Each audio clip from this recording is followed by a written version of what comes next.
I'm David Reed, and this is The Engine Room. Hi, and welcome to The Engine Room. Today I have a very special guest, Lindsy Sallee. Hi. Hi. Welcome. Thanks for having me. Yeah. Well, glad to have you here. I'm glad that you got the note about the clothes. Me Red too. and black only.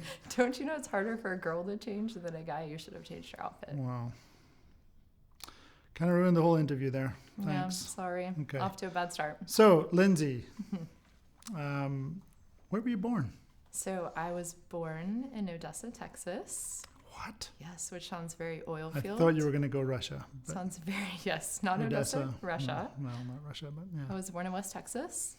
And when I was 2, we moved to Lubbock. So I mainly grew up in Lubbock. So Really? no oil field connection. Just Yeah, so you went to college in coincidental. Lubbock? No, I did No, not. I know you No. didn't. I just like to mess Yeah. around. Anyway, so let's talk about growing up in West Texas. Yeah, it was Yeah. fun. Yeah? You Yeah. liked it? I did. I have a lot of great fun memories. I played basketball. You did? I did play basketball. I knew Yeah, that. I I'm going loved to it. pretend like I don't know stuff all the way through this. So Yeah, that's how the show goes. yeah. So I So- did. It was one of my favorite things that I did growing up, and was involved in a ton of things and keep up with a lot of friends still from Lubbock. It's kind of Is your family back there? they are now in Dallas, Houston, and St. Louis. So there's Fancy. nobody in Lubbock. You moved up to the fancy towns. We moved out. So, but yeah, that was a ton of fun. You So, grew up there, huh? yeah. When you were young, what things did you like? Basketball or what else? I did. I was involved in a ton. I played all kinds of sports. Very sports. I played the piano. Did you? Yes. We're involved in church, youth Yeah. group stuff. We were, we went to Texas Tech games all the time. That makes and sense. Just, That's did- the big deal. that was Football fun. town. Yeah. Yeah, West Texas. Yeah, it's very Yeah. football oriented. It's very football oriented. Yeah. But, so. So then you got out of there and And you went to then I college did. in Yes, I went to Washington University in St. Louis. WashU. WashU. Yep. And half of my friends thought I was in Washington State or Washington, D.C. or Did But- you ever just let it go and say, yeah, maybe? maybe. Just Who let it cares? go. Yeah, it I'm was not in rainy. Lubbock, so. It was rainy. It was very political. Yeah. Yeah. So I went to WashU and Yeah. it was really fun. I studied international business and Did you? Spanish and political science. Really? And Spanish and political science. I did. But most of all, But most of all, I played played basketball, basketball. there. You got So- a ring.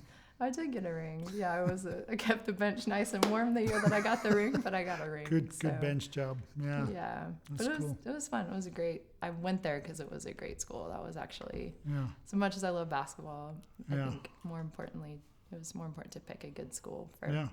academics. So Cool. And then did you come straight to NOV and not Pasco? And did you really? I was just guessing. did. So March of my senior year, I'd interviewed with National Oil Well at the time. Interviewed with a bunch. I think I was interviewed with Walmart and Raymond James. All the big and like brands. the whole spectrum All the big brands. of companies. So, but yeah, I did. So I started in June, right after I graduated, and What made you come to National Oil Well then? I mean, so Walmart. yeah. So I think just going through the interview process, I really liked the National Oil Well people. They Yeah.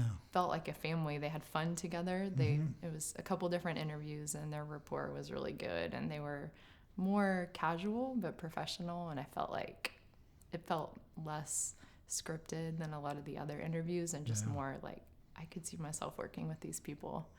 So I did. I got hired on. I was rejected for the Next Gen program, which I really wanted to do. I haven't made the T-shirt yet, but Next Gen. I'm my Next child's- Gen reject. That's right. Bumper sticker on my parents' car. Yeah, they didn't like me very much, but I That's got right. in anyway.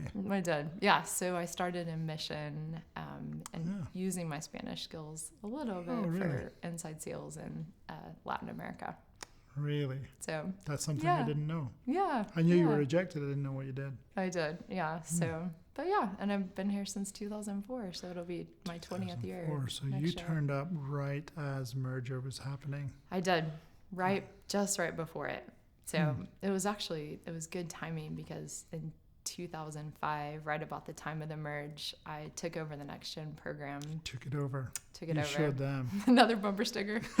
My child took over the Next Gen program. Next Gen takeover. So what is Next Gen, just for all those who don't know? Yeah, just a throwback. So what we were doing is we were hiring students from universities all over, and their first year of employment, we were rotating them for 3 months at a time, really just trying to give them a cross-section of experience in the different businesses. And we were hiring engineers and general business and marketing and all kinds of disciplines. And gave them different work experience we did, than they had studied often. Yeah, so try to get them out a little bit in their comfort zone, but at least one rotation out of their comfort zone. So it was good because at the time when we were bringing National Oil Well and Barco together, I got to meet with all the different presidents of the different new kind of legacy Barco businesses and try to pitch the program to them. I wanted them to buy in and think it was fun and want to hire these people for their business group. So I felt like I got a lot of really unique insights into the business at that time because I needed to understand their business so I could help them find people that would fit. What a great experience. Yeah, it was great. It was just neat to kind of put a thumbprint on the organization and the types of people we were bringing in. And Did a lot of people who came on through the program change what they did based on their experiences? I think so. Or It's did one most of people those, kind of fit where they were? I think a lot of them kind of change. It's kind of funny because when you're in college and someone asks you what you want to do, nobody knows really what they want to do, and you really have no concept for what professional working world looks like. Yeah, So I still don't. You don't, right? I don't know what I want to be when I grow up. So I think that was what was neat about it, is that they came in and really got to kind of see if, what they wanted to do. And so I remember that. I mean, that's why I asked. I remember people trying different things and then going, oh, maybe I studied the wrong thing, or maybe I'm made differently than what I studied. So I really liked the program when it was happening. Yeah. I liked actually going for interviews like we did. That's how we got to know each other. But there was a few people would go, and I remember that feeling of the thing you liked about National Oil Well was really who we were, was because you'd see other people going to do interviews and you'd be like, those people look like they don't like each other. They're a little stuffy. And we were having fun, and that was a very different time, and gave me a lot of hope for where NOV was going, because you got to see a lot more youth being injected into everything. So that was kind of cool. It was fun. And we tried to match when we went and interviewed people with our outfits. So that was we good. always would dress the same. We did. that was our theme, and that's why we did this today. But I do agree with you. I think people saw our culture shine through and saw like, these are people I can see myself working with. Yeah, I like that. I like that about the company. I think that cultural, not always the same everywhere, but I think fundamentally you find people are much more connected. Yeah, it's kind of nice. I think so. So that's cool. So it's then, fun years, what did you do after that? So after that, I think being exposed to all the different groups and all the different rotations and kind of seeing the early phases of the talent management rollout, I just found myself thinking, I want to be the person they talk about. I want to like, you want to do something really bad? Yeah, I do. The one they talk about? I want to be the person. Hey, do you hear what Lindsay Sallee did?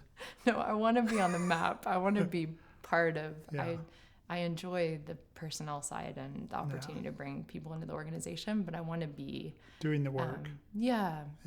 Kind of into a business line more. And you can tell people love what they do, right? So you get that kind of connectedness to the business. So what did you do? So I jumped into rig at the time, and it was right at the time that we had opened the BAML facility in Houston. Yeah. So it was brand new, and I was technically on the sales side, but I was representing the aftermarket businesses. Oh, very cool. What a great way to learn about the customer and what we do. And it was great. It was really great. And, I did a lot of different things. I wrote marketing material. I sold the training services. I gave a lot of tours. Yeah. I worked a lot with the sales team to try to make sure when we had conversations about what we had to offer, we weren't forgetting the post-sale piece of it, because that's really what customers live with. So I jumped into sales and kind of aftermarket specifically at that point, and then I've kind of done a few different things since. So That's it. That's the whole story. that's it. That's me. Okay, Time thanks to for go home. coming. Did a few things. No, Been in rig all my life. yeah. You stayed in rig, right? I did stay in rig, yeah. Yeah. So after that, I spent some time in marketing and more of kind of a market analyst looking at new emerging markets. Oh, I remember that. Do you remember that? The Yeah. FPSO early days. Don't mention that. Okay. Remember that thing that didn't work? That was my idea. That piece can be edited out. Geothermal. That's true. You did. Yeah. Kind of Look at burgeoning that market. now. Yeah. That is part of our life now. We were just making it up back then. We were We're like, kind of, well, we do stuff. yeah. I remember.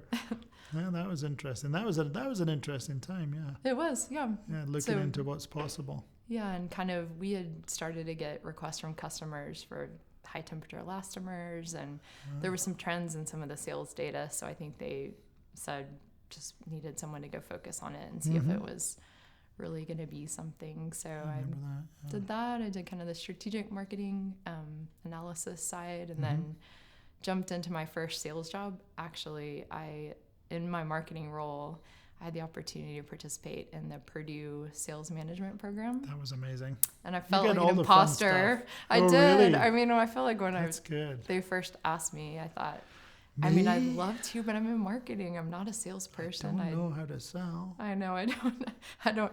When I was a kid and you have the catalogs and you have to go around all your neighbors and sell stuff, I pretty much would just ask my parents and grandparents. So you didn't sell. I didn't want to knock on all the doors. You wish now you had. No, could have come in handy. So how was that, Purdue? Not everyone knows. I know what that is, but you want to explain what that was? So yeah, it was great. It was a 9-month program, and it was focused on sales management, sales leadership.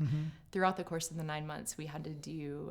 We were assigned to an account, and we had to generate a new $1 million revenue opportunity, meaning something that we sold and were able to ship or invoice in a 9-month window. It wasn't just selling; it had to be shipped in that window of time. Yeah.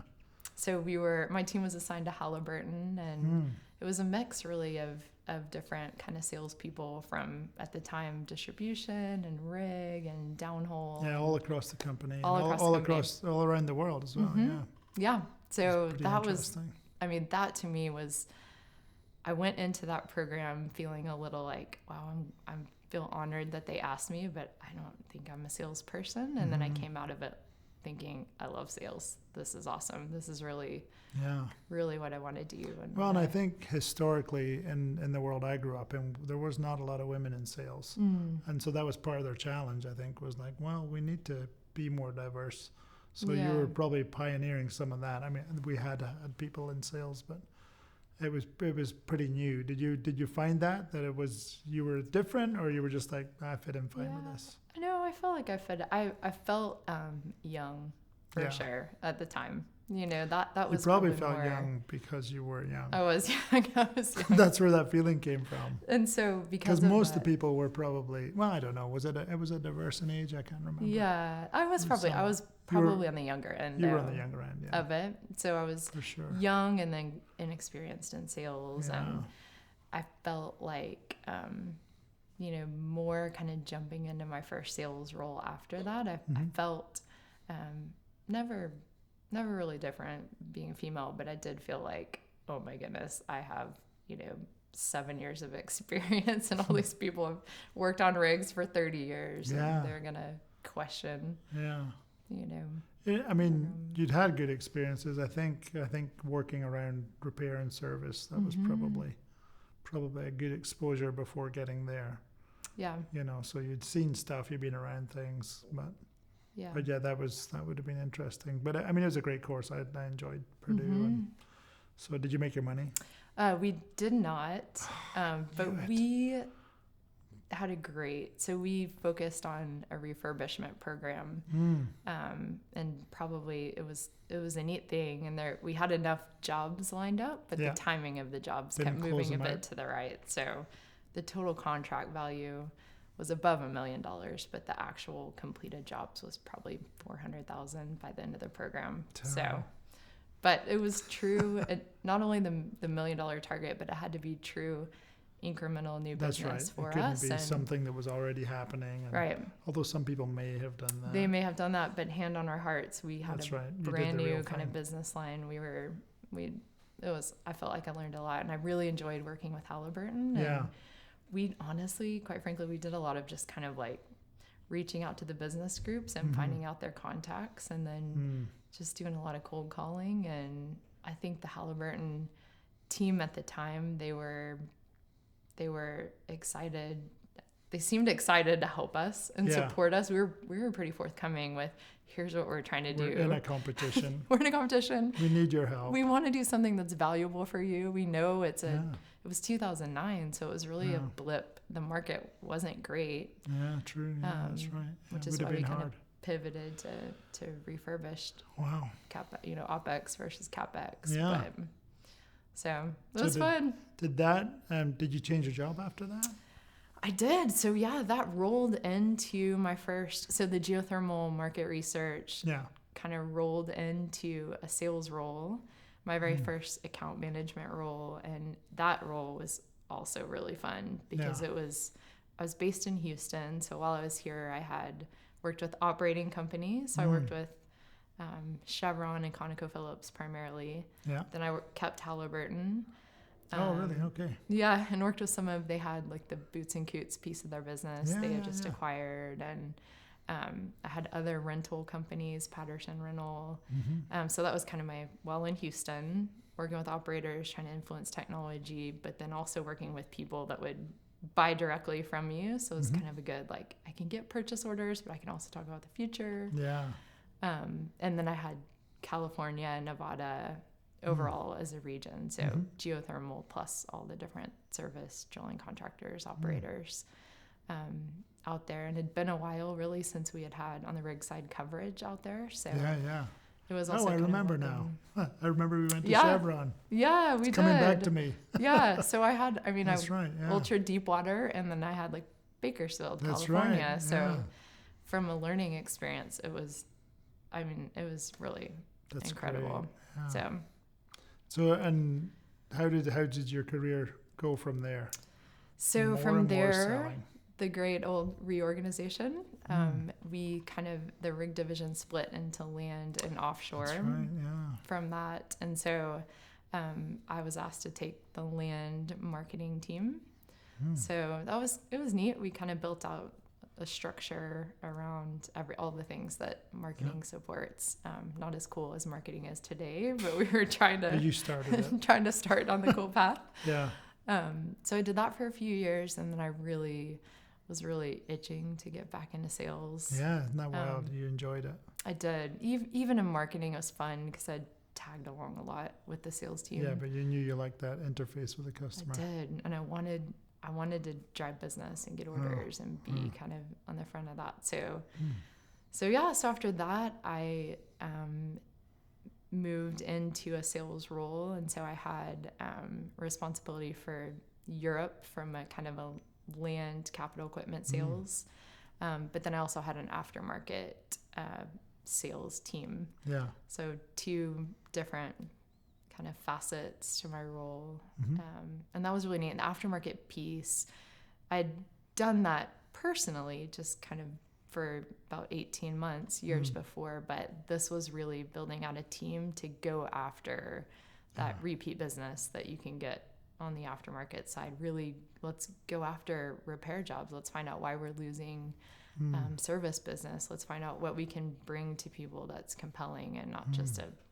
dog-eat-dog price-based world, Tons of competition was popping up about that time as well, I remember. Yes, yeah. Yeah, so that was interesting. People who would leave us and start competing for the service business. And so it wasn't easy. No, it wasn't easy, and especially in the land, because at the time we were just looking after the land piece of it, and highly saturated with a lot of third parties that were really hungry. So it was kind of within that landscape, picking and choosing where we wanted to focus and where we could, what was worth going after, and kind of regaining market share back for us. So very cool. Yeah, so that was a lot of fun. And what was next? So then that rolled into, we built that out a little further. We turned it into the fleet care organization and added the offshore piece to it, made it a more global in nature focused team. So we had fleet care managers all over that were really like a couple of tasks. We were a business development team at our core, but really focused on listening to our customers and kind of working through a lot of the field related issues and kind of customer care and support, but with an angle of always trying to find what we can offer to them from a sales perspective to improve their business. So what's in all of that, what were you loving? You know, what was the best part of the job? And I loved the global nature of the role. I loved watching culturally my different teams and the way they did business, the difference in how my team in Scotland did business versus the Norwegian piece of my team versus our US land team, and how they all kind of interfaced with each other. And it was culturally, it was a really kind of unique experience for me, because though I had traveled to a lot of those different places, I had never had direct reports necessarily. So you're learning at the same time about the different cultures and how they function. And yep. And I think at the heart, you can start to see how some of the conflicts that arise internally are purely just a misunderstanding of each other, you know, just a way of doing business. I mean, I think you have a very kind of process-driven type culture, and then you have a very like paper napkin deal type culture, and it's finding wildly different. And it's finding a way to kind of meet in the middle and drive a little bit more the paper napkin culture in one side, and then a little bit more we need to be more diligent and data-driven and I like that. the other side. So that was fun. And I remember one time I was in Dubai with my team, and we were laughing. We were having dinner together, and you know, I said it's an American and a Russian and a Singaporean, Lebanese, and this sounds like it's a bad joke, you know, but it was just like the neatest cultural experience for me, working together with this team of people from all over the world in our Eastern Hemisphere piece of our business, but being so alike and so tied into the same objective together. So cool. It was fun. It was really fun. Was that the job before your current job? Or? Yeah. So that was, and then we had the great reorganization of More 2020, market-driven reorganization. So that's been great as well. And what we did, we essentially took the fleet care team and our capital equipment and project sales team, and we blended them into one. We had to get a little bit smaller to support the true size of the market. Quite painful. Yeah, it was painful. It was some hard years, for sure. Some really hard decisions with people. And 2020 was a rough year. In all sorts of ways. In all sorts of ways. And it was definitely a learning opportunity for me. And I feel like I got closer to a lot of the people on my team, because we were all kind of in this boat of making decisions together. And there were some really hard ones, but it was also after we blended into one. So I took over the Western Hemisphere, which was neat. So my world kind of shrunk in terms of size, but grew in terms of scope. So now we have account managers that maybe had only been focused on aftermarket or had only been focused on capital equipment that were now all one and asked to kind of look after the entirety of the rig business. So as an account manager, it's a great job. You have so much you can bring to a customer, because you're there to offer them basically everything under Rig's umbrella. So that's my world today, and it's been fun. And once we restructured in 2020, we had kind of a reboot and a reset with everyone, and kind of just trying to keep people excited and refreshed. And we have a different type account manager now. And this is kind of what we expect and where we're headed. And even in the midst of the market not being fun, we're going to make it fun, and we're going to get what we can get. And we're going to kind of do this together. So is that the secret of your success? They make it fun, and or what is? I think so. I mean, in general, I like to have fun. I feel like I'm pretty joyful by nature, and You think you're fun? I think I'm fun. I'm fun. I'm a lot of fun. Really funny. You want to hang out with me?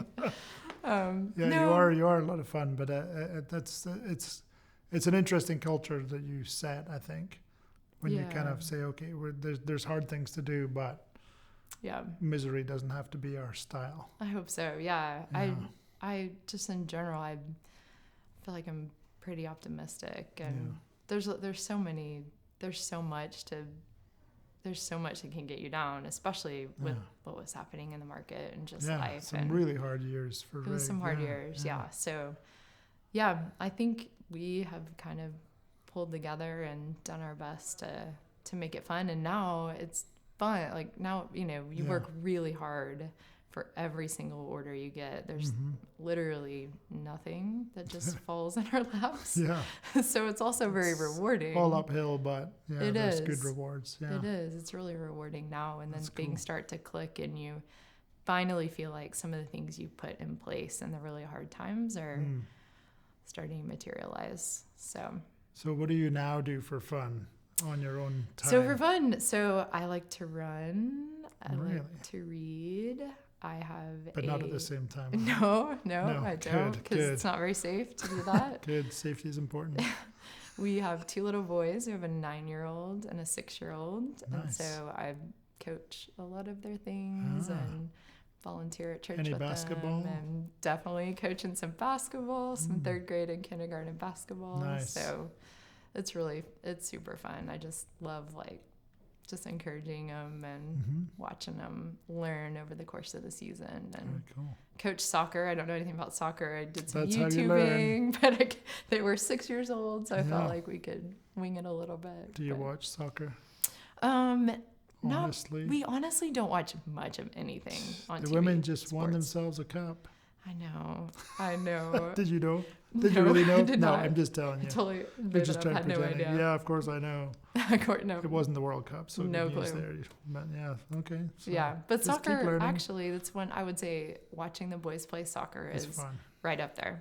I really enjoyed it. It is a lot of fun. We'll get you learning more. Yeah. It's good for your international skills. It is. That is something they can play forever and connect with anybody. So that's cool. Yeah. All right. Yeah. So. Well, anything else you want to tell the people out there before we wrap it up? No, I've loved being at NOV. I think that there have been so many neat opportunities and doors open. And I feel like for people that are newer, I really always encourage people to hang in there, because things always change. They always shift. It's a sure thing. And there's things will change. Just they will. Calm down. They will. Give it a bit of time. Yes. Opportunities come. You always have a positive outlook. So I think, if anything, that's what I'd like people to catch, is you've always got this. It's going to be all right. Yeah. We're going to come through. Let's have fun doing it. So I like that. It's true. Well, thanks for coming on. Yeah, thank you for having me. And we'll have you back sometime. It was really fun. It was fun. You're a fun person, so thank you. It has to be fun. So thanks for dressing the same. And you're welcome. We'll see you next time.